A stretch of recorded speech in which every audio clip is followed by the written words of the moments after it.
All right. Huge guest on the Endless Hustle today. We have Super Bowl champion, Pro Bowler, curling enthusiast, and a man of many more hats. Please welcome on Vernon Davis. Thanks for making the time, Vernon. Oh, thanks for having me. I appreciate it. So we're about a year out from your retirement announcement. How is life without football? Do you miss it yet? Are you making the comeback? Yeah, the comeback. I definitely miss football. Football has always been very important in my life along my journey, and I definitely think about it all the time. But as far as making a comeback, I don't know if that's going to happen. I was thinking about you, Vernon, because Bill Belichick just came out and said George Kittle is as good as anybody he's ever coached or played against. And Oh, I wow. thought to myself, what's Gronk thinking when he hears that down in Tampa Bay? So from a tight end's perspective, I'm guessing there's kind of this ego that comes with being a great tight end. How would you feel if a coach that you were arguably the best tight end for of all time said that about another tight end?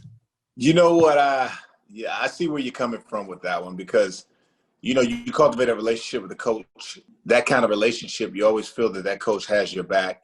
But, as you move on, things change, right? So if I'm Gronkowski, I wouldn't take it to heart. I just look at it as if, I'm no longer in his presence. And, I've moved on, coach has moved on, and now he has to make a remark about someone, that's playing that same position of a guy that he had who was arguably the best tight end ever played, which is Rob Gronkowski. I mean, I think it's a great thing. I think it's a good compliment for George Kittle to take on, especially from a coach that coached a Hall of Fame caliber tight end in Rob Gronkowski. You just made it sound like a relationship, Vernon. My girlfriend broke up with me, but I still have to say some great stuff about her. Hey, that's what it is, man. That's what it is. Exactly. Vernon, you mentioned after your retirement that you could have kept playing for 5 or 6 years, but mentally you had checked out.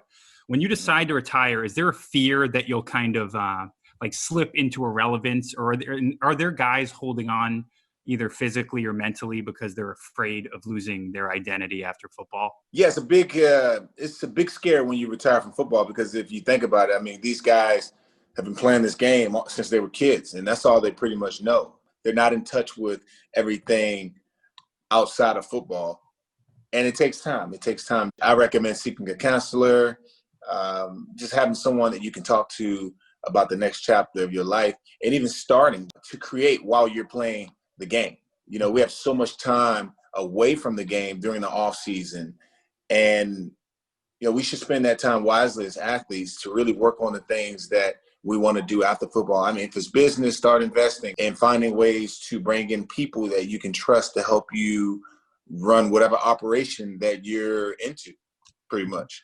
You just finished a great run on Dancing with the Stars. You've openly talked about wanting to get into acting. You have a production company now. When did entertainment become the decision for what I'm going to do post-retirement for you? Well, when I went to school for art studio, and then after that, I opened up an art gallery. And from there, I took a class at the Shelton Theater of Art in downtown San Francisco. After that, I fell in love with the world of acting, and I started doing films slowly. I did I'm in Love with the Church Girl. Then I did Baywatch. And then after that, I was a lead in 2 films that I actually produced, Red Winter and Message from Brianna, which are in post-production right now, waiting for those to come out. I did something with BT called Everything's Fine. So I just been working away, taking projects, being really strategic and smart about the projects that I take on, and doing things that I love. I love it, so I'll continue to pursue it. You put up this great video, which I was just watching before we got started, showing off how you prepare for an audition and essentially your practice and process in getting into acting. That is such a vulnerable thing to do. Obviously, being an NFL player, it's all about, I've got to be the tough alpha dude in the room. When you do something that vulnerable, how is that different from the culture that you just came from after 16 years? It's totally different because as athletes, athletes don't like to cry. Athletes don't like to expose themselves sometimes. You know what I mean? Especially in ways where we have to be vulnerable. And like I said, it's something that takes time. If you're into a certain thing, you have to understand, like, if I know I'm going to be an actor, I have to know beforehand if this is something that I really want to do, then I have to be vulnerable. I have to open up. I have to be able to be emotional. I have to be able to just show sides of myself that I don't show in the public, pretty much. And that's what it's about. It's just about how far and how deep are you willing to go. Just like football, you have to sacrifice. We go out there each and every Sunday and sacrifice a piece of ourselves. And with acting, you have to sacrifice. You have to make a lot of sacrifices, for sure. Yeah, we had former NHL player Sean Avery on the podcast. He had a small role in Christopher Nolan's new film, Tenet. He said that acting was such a challenge for him because of the long shoots and needing to remember his lines. Did you find it really difficult when you started up? I found it really easy. And I say that because I pretty much applied the same technique that I used in football, which is preparation. If you take a script and you use the same method you did with your athletic career, then, you can do anything. So I'll get a script and I'll go over it maybe 10 times a day, and I'll memorize maybe 4 pages every 2 days. That way I can take my time with it. And the next thing you know, you have the entire script locked in your mind and you're ready to go. Do you have any mechanisms or tricks to access your emotions? I know they put if you're going to cry, they put something in your eye to make it irritated and you can cry. Do you have any kind of tricks that you use? So I have 3 coaches that I work with, and they're all amazing. 2 of them they work from the Vernon Davis technique, and then my other coach is a Meisner technique. So a lot of the things that I take from them is something that I actually do on my own, maybe 2-3 days a week. So when it comes to crying, I have a process, a technique that I use to cry. So sometimes I'll be sitting around the house and I'll just start tapping into those emotions because, I wanted it to be muscle memory, because when it's time to go on set and it's time to film, you got to cry. Message from Brianna, I had to cry almost every scene. I had to get emotional or I had to cry. So I had to tap into it 6 to 7 times each scene. You know what I mean? So that's just a place I have to go. And just like football, if you want to be good at it, you have to work on it, not once in a while, but every week you have to prepare. Can I just fucking say before we get to the next question, we're talking to one of the best tight ends of the last decade, and we're talking about acting technique. I fucking love this. It's fun, man. I love it, man. I just sit here, before you guys called, I was working on some stuff just from an acting perspective. It's fun. I love it. As you continue to have success in Hollywood, who's the dream list of people you want to work with? Ooh, I'm going to put The Rock in my movie. I'm going to put Will Smith. I'll probably go with Angelina Jolie, give her a role in it. And maybe bring in my man Mark Wahlberg. That is a power cast right there. Man, that's a nice attachment there. That might be a $40 to $50 million movie. So, I'm going to try to, hopefully you guys can help me work on that budget. I got you, man. Vernon, when you were coming out of Maryland, I'm old, so I remember this. Every year there's that beast. DK Metcalf was that guy a couple years ago. You were that guy that year, that physical specimen that everybody goes, this dude is just physically a different animal than everybody else. Just talking to you here, we can see how articulate, how intelligent, how much substance you have. When people are looking at you, especially in the NFL, as you're a commodity, especially a physical commodity, but you're so much more than that intellectually, how hard is that when you understand, when you look in the mirror, there's more to me than just being a football player? Yeah, well, it's unfortunate that we get the short end of the stick as athletes, especially football players. We're looked at as these jocks, because of the stories that come out with athletes going broke and, not doing our due diligence and just not keeping our eyes open. And, it's a lot of stories, and that's the stigma that follows us. But I feel like we're getting better and we're making a change. We're gaining more wisdom. And it's not that all it is just wanting to do something, right? And I think over time, as athletes, we get catered to, so that we feel like we can rely on someone else to do the things for us, right? We don't have to do our due diligence because we have funds, we have money to really pay these people to do it for us, right? We don't want to open our eyes, and that's all it is. It's just lethargic, right? Just being lethargic. That's the behavior. And I've been there. I say it because I was once one of those guys. And I had to wake up, and I was like, look, I can't rely on people to do certain things for me. I have to do these things myself. I have to learn, I have to know, and that's what I started to do.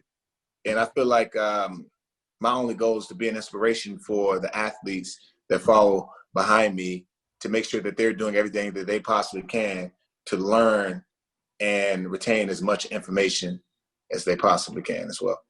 It's always fascinating to me because when you see players like Myles Garrett's a great example where they are a little more eccentric off the field, they get labeled as they don't love football as much as everybody else. Is that annoying when you hear something like that just because a player might have more interests off the field but still be all about football? They can get labeled as a malcontent? Yeah, I was once one of those guys. I mean, there was a point in time where, I was focusing on, I was opening up Jamba Juice locations, right? You all know about Jamba Juice, right? Oh, of course. And love Jamba Juice. I own a few locations in the Bay Area. Oh, nice. Yeah. I've had them for about 6 years or so. But I opened up a Jamba Juice while I was playing in San Francisco. Then I opened up an art gallery called Gallery 85. Started taking art classes, and people started looking at me like, oh, he's doing so much. And when I started to make mistakes on the field, they were attaching my mistakes to the things that I was doing outside of football. Right. And it's pretty it's pretty interesting the way that works. But my take is, look, do all that you can, but being able to really balance out everything that you have on your plate. When it comes to football, you do what you have to do in football. Then when you have time to take care of business and the other things that you're into, then do it. You obviously have a lot of interests and have your hands in a lot of things. When you retired, obviously you said you have the means. Is there that impulse to kind of rest on your laurels a little bit? And, do you have that like now what moment? And how do you break through from that when you really don't have to wake up for anything per se? Just staying busy. Like I said, just putting things in place while you're playing ball. Yeah, I have Vernon Davis Home Care Group, which is a facility where I send caregivers into homes to take care of people. I have the Jamba Juice. I have the production studio. So there's just so many things to keep me busy that it's like, then I have the auditions and, the projects that I'm working on the side. So I always have something to do. When you walk into an audition, obviously you're a famous tight end. Do they separate Vernon Davis, the tight end, from Vernon Davis, the guy who wants to be a star in Hollywood? Oh, no. No, they don't do that. And, I don't expect them to either. I'm not looking for handouts. I just want to just work and just show that I can make a transition from this world to the other world. And that's why I wanted to start with horror films and thrillers to kind of show range and to show that I can go deeper than just playing a football player or, you know what I mean? I can be scared. I can cry. I can be emotional. I can get upset. Like I can do all these different things. So when Message from Brianna comes out, you'll see, I hope you guys have a chance to watch it, but you'll see that I'm doing so many different things and I'm showing so much. There's a scene in Red Winter where I have to die and I'm breathing hard and I'm crying. I'm emotional. So it's pretty cool. Yeah, I know you're a Super Bowl champion, and I know most players would say that's the apex, but 2011 divisional game, 180 yards, game-winning touchdown catch, obviously overcome with emotions on the sidelines. Can you describe what you were feeling in that moment, and that if it even compares to a Super Bowl win? Yeah, I think that was really a pivotal moment in my career. It was just like I started to think about I took myself back to when I was a kid. And as a kid, you always wanted to make that game-winning catch. And that moment was set up right there. And I had one shot to get it done. It's like a dream come true. Then after that, you think about all the hard work and dedication, the preparation that you put in to make it to this moment. So it's just tears of joy just started coming out of me. And I couldn't do anything but release those tears because I was just so passionate on that day. And it was such an exciting moment, not just for me, but for the organization as well as my teammates. You played with Colin Kaepernick, obviously, and Colin, now looking back in hindsight, has become the face of arguably activism across all of sports. He was probably the first guy who really started kicking in with Black Lives Matter and so many other reasons for what players are doing today. What were your thoughts when that first started happening, not knowing where we would end up today? When it comes to politics, I try to stay out of it, but I like that an individual has the liberty to make a decision and to make a choice, right? We all have choices, and that's the choice that he wanted to make, and he believed in it, and he kept going at it. So I don't fault anyone for going with what they believe in. I have things that I believe in. Everyone has things that they believe in, and they have causes that they want to support. So, I'm not upset with Colin for making the decision to do whatever it is that he's doing, whatever he's pursuing. And I always thought he was a great guy. I thought he was a hard worker. He was the hardest working man on the field. I mean, one time I caught myself looking. I'm like, gosh, this dude is like, he's like the Matrix. I mean, he's just incredible. He can do everything. He can run. He can throw. He works extremely hard. So, I don't have anything negative to say about Colin because he was always a very amazing teammate. Another guy you played with, Alex Smith, you were on the receiving end of the catch with. He's back playing football after literally almost dying.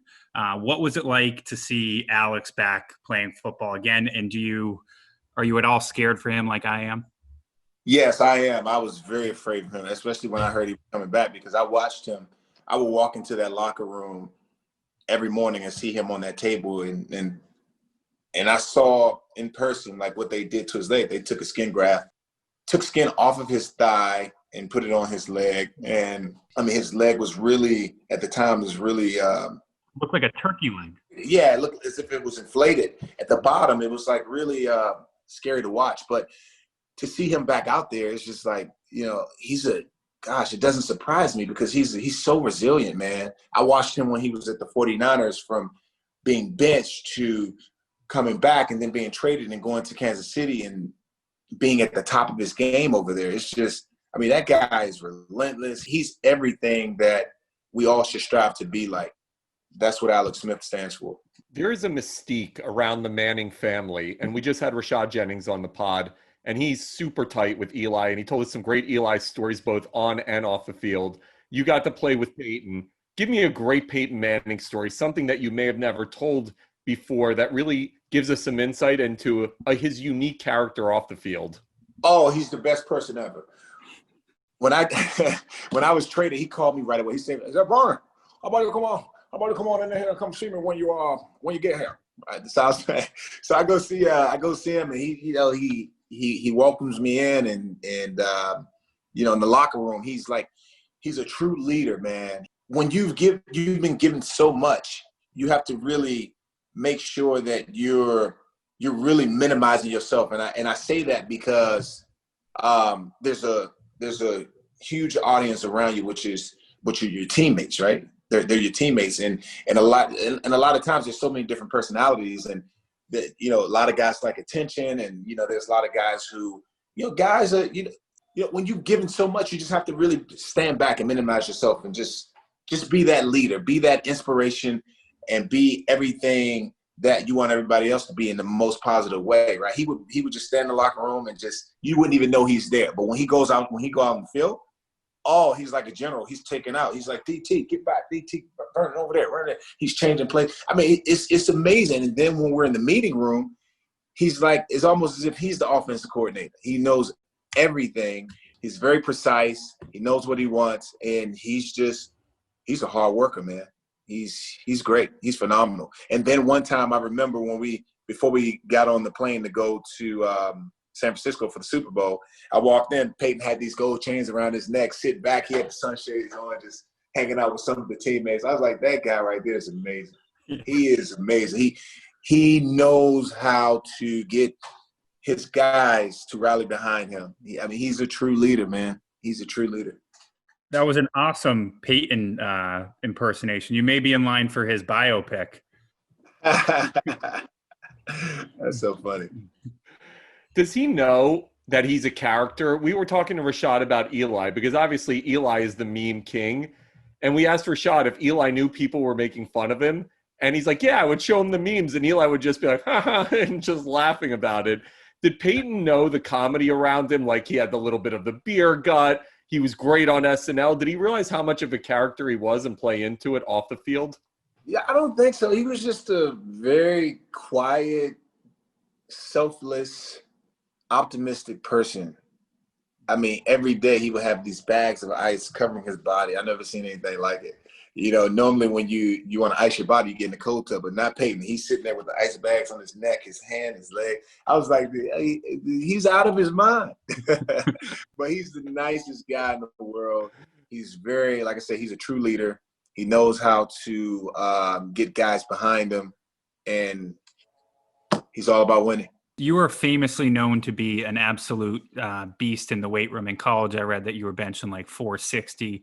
What is your proudest feat of strength in the weight room? And has your fitness and weightlifting routine changed since retirement? Woo, you're taking me back. I don't even know if I can lift 300 pounds right now. What? All right, we're done here. Vernon, I just did 255 and put a video up of it 4 times. Yeah. Whoa, that's probably me. I can probably do 255. I'm probably right there with you, man. I've been dancing every day. When you're dancing, you lose a lot of muscle. You're just, I'm just foxtrotting around everywhere. So I was actually bigger when I was in college. I was 255 pounds. So when I got to the NFL, I lost a few pounds because I was running so much. And I think my bench probably stayed around like 400 and 405 pounds. But college was, that was the day. Are you repping that, or the 405, or is that the max?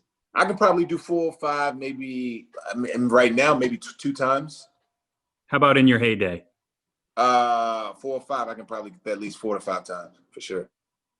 Who was the strongest guy you've ever been in the locker room?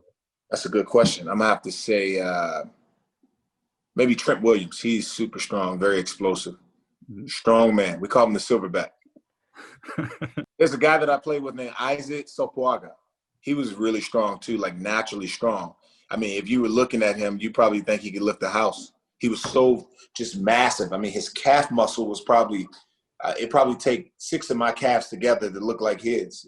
It was crazy. In the pros or college?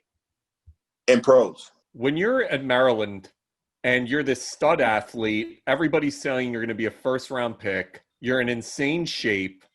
Mm-hmm. Everybody's coming at you. I'm guessing the women, the agents, the money, the boosters. I mean, I can't even imagine what you guys go through. How do you handle that stuff? Walk me into that position. What's it like? Yeah, it can be really a big distraction. I mean, because once agents and everyone become familiar with you and they know you have talent and potential to be like something huge and just go on and become a professional athlete, they start coming from everywhere. They're offering you money, they're offering you to pay your bills and just all kinds of crazy stuff. But I think as a human being and as an athlete, you have to really make sure you're making the wise decision and know that if you do anything wrong to jeopardize your career, it could all be taken away. So you have to be smart. You have to really, really make the right decision or it could all be taken away. And there's history.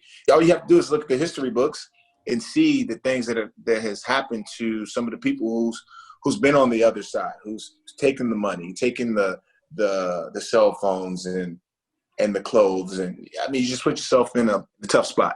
When you entered the league and you came into all this money, was it a difficult transition for you, or did you handle it responsibly, or did you make any kind of FU purchases coming out the gate? Yeah, I think for me, I wasn't used to having that kind of money, especially at 20, 21 years old. I mean, $25,000 and then you sign $1 million. First, it starts out with $25,000 because you get a line of credit and, you do those things, and then you get your signing bonus and you have millions of dollars. And now all of a sudden, I mean, you can buy anything you want. You can do anything you want. So you have to, like I said, you go through trial and error. You make purchases that you shouldn't make and you lose a few dollars and you do things that you later on regret. But if you're smart, you'll learn from it and you won't do the same thing again. You had 5 concussions. What's it like when you get your bell rung like that?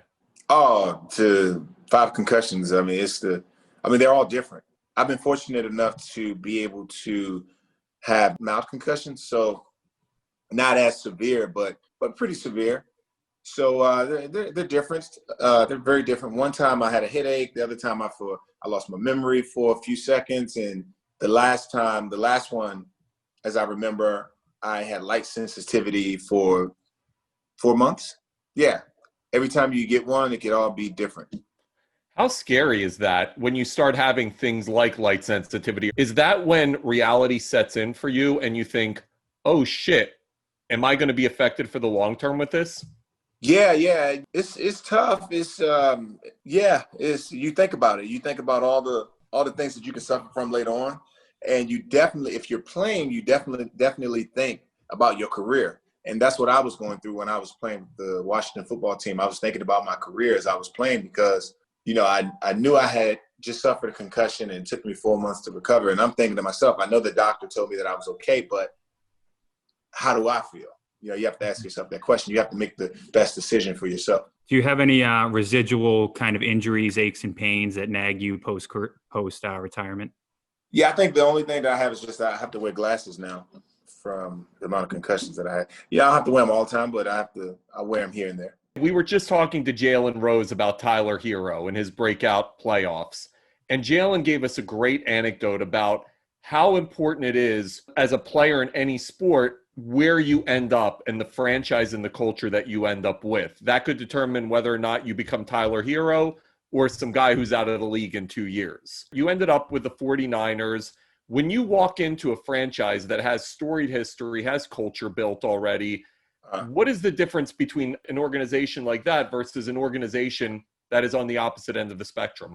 Yeah, it's two separate. Well, an organization like this, like the 49ers, they have, history of winning Super Bowls. They have legendary players who wore their uniforms, like Jerry Rice, Joe Montana. I mean, you're walking in some big shoes, right? You have some big shoes to fill. So you're really pressured to perform at a high level because of the legacy that's been left with that team. But then you go to a team that doesn't really have that many Super Bowls, and now you have, I wouldn't really say it's pressure, but it can turn into pressure because you have like this mindset to really win Super Bowls so that you can be like the 49ers and you know what I mean? And it's just awesome on both sides because they can all be positive.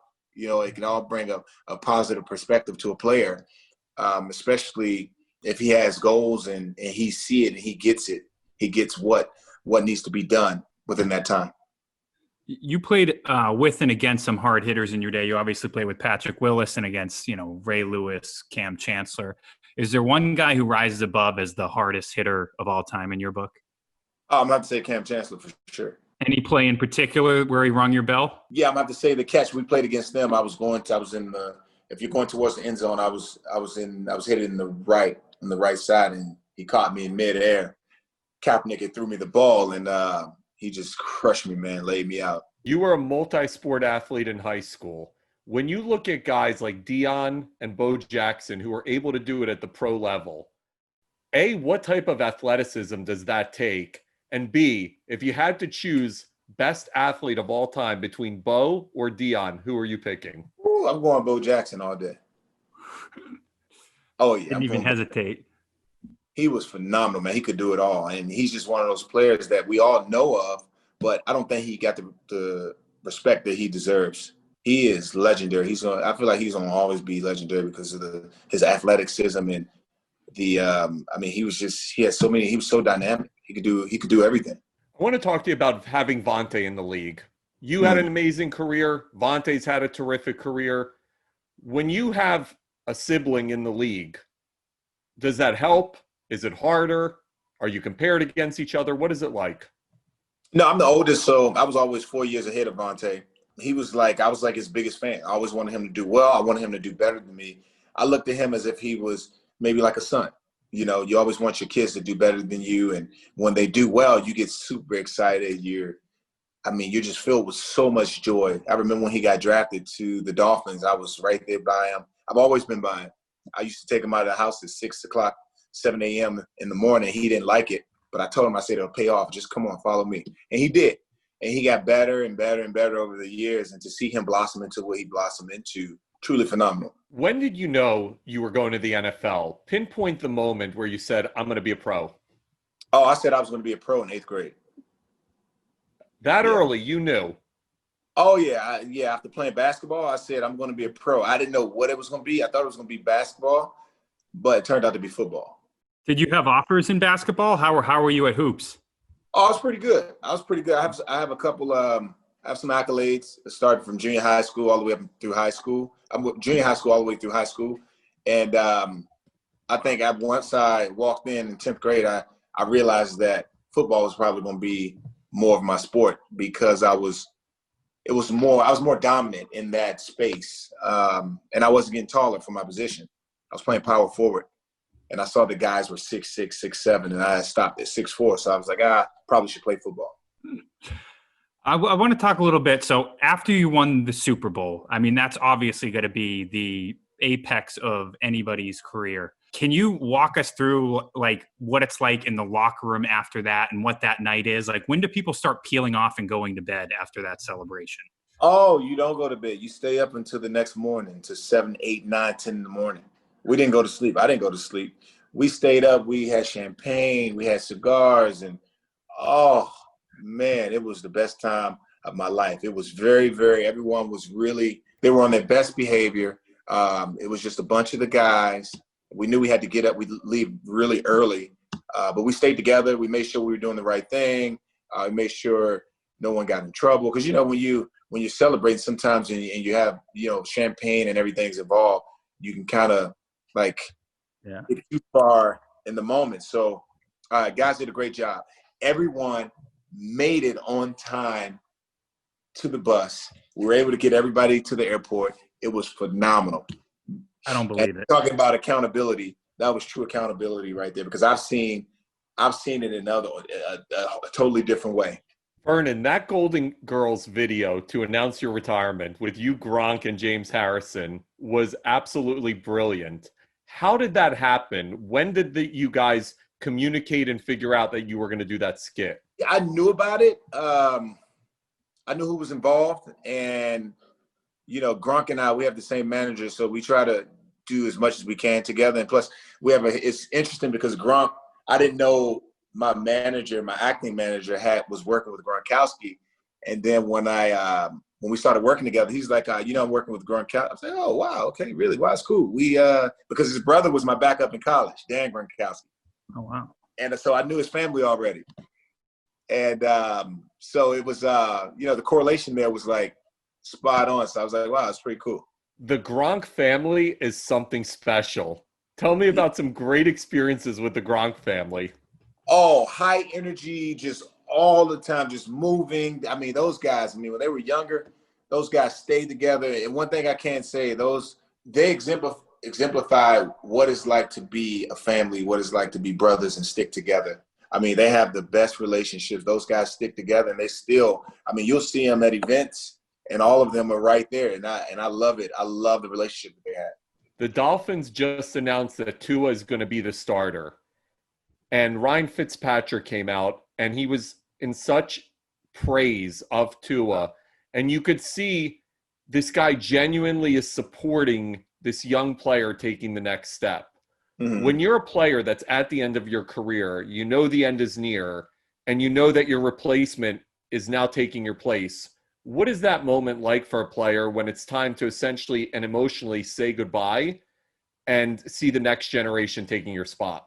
I think as a player, it's really tough to be in that situation. I watched Alex Smith go through it with Kaepernick, and it's just a humbling experience. Everything that you go through prepares you for the next phase of your life. So as a player, you have to make sure that you have a winning attitude. And when I say winning attitude, wish that guy the best, root for that guy. You should want him to do well, even though, that there's a part of you that's saying, I want that spot, I should be in it. But you can only control, I learned this early on, you can only control the things that you can control. If you can't control it, then stay positive, even in the most adverse situations, right? Root for them, move on, and understand that this moment is going to propel you to heights that you can't even imagine at the moment. So just as long as you stay positive and hope for the best for the person that's getting that job, sky's the limit for you. Mount Rushmore of tight ends. Rob Gronkowski, Tony Gonzalez, Shannon Sharp, Jason Witten.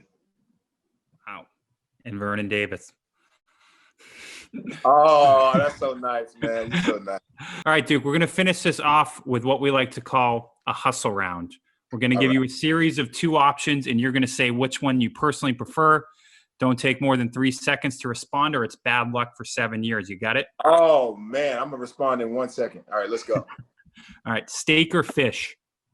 A fish. Beer or wine? Wine.